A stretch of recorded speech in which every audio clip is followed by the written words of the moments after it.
There comes a moment when you get tired of always being the one who tries, the one who texts first, the one who makes plans, the one who keeps things alive. At first, you don't question it.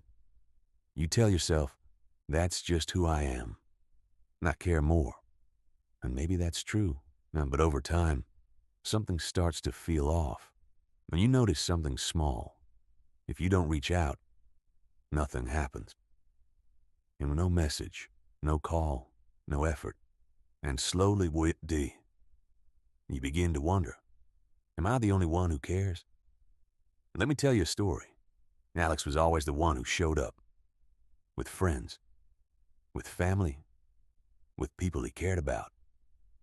When he remembered birthdays, he checked in.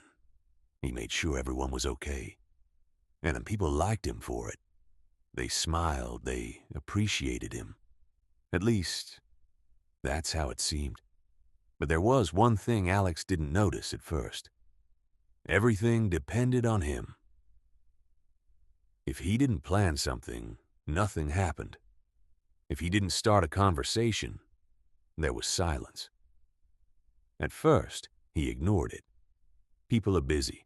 Life is complicated. That's normal. But then one day, something changed. Alex was going through a difficult time. Stress, work pressure, personal problems. For the first time, he needed support. So he waited. He didn't text first. He didn't reach out. He didn't remind anyone that he was there. Nothing happened.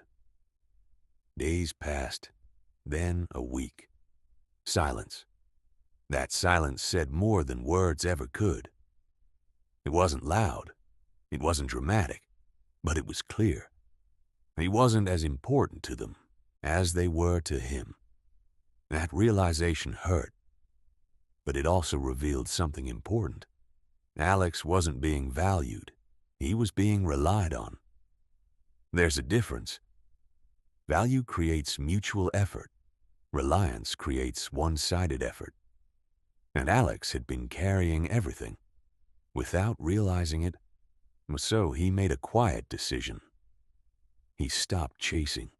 Not out of anger, not to prove a point, but to see the truth. And at first, nothing changed. Some people disappeared completely. No message, no effort, no explanation. And that hurt. But it also clarified everything. Those connections were never strong. They were just convenient. But then, something unexpected happened, and a few people reached out. Not immediately, not dramatically, but slowly. Hey, haven't heard from you in a while. Everything okay? And for the first time, the effort came from them. The roles shifted, because when you stop chasing, people are forced to decide. Either they step forward, or they fade away. Both outcomes are important. Alex didn't lose people. He saw them clearly. Some were only there when it was easy. Some stayed when effort was required. And that changed how he saw relationships. He stopped trying to earn attention. He stopped trying to prove his value. And something interesting happened. The people who stayed respected him more.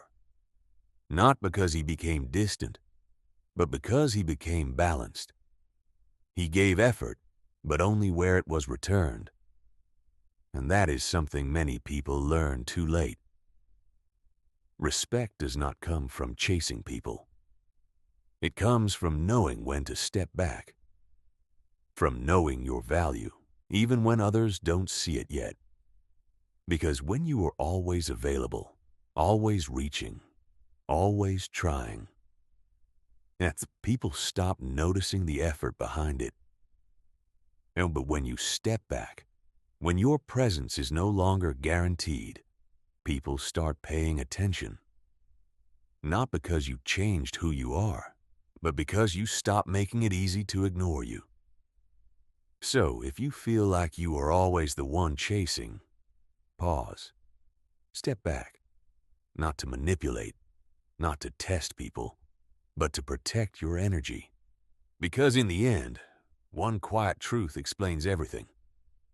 When you stop chasing people, the right ones start walking toward you.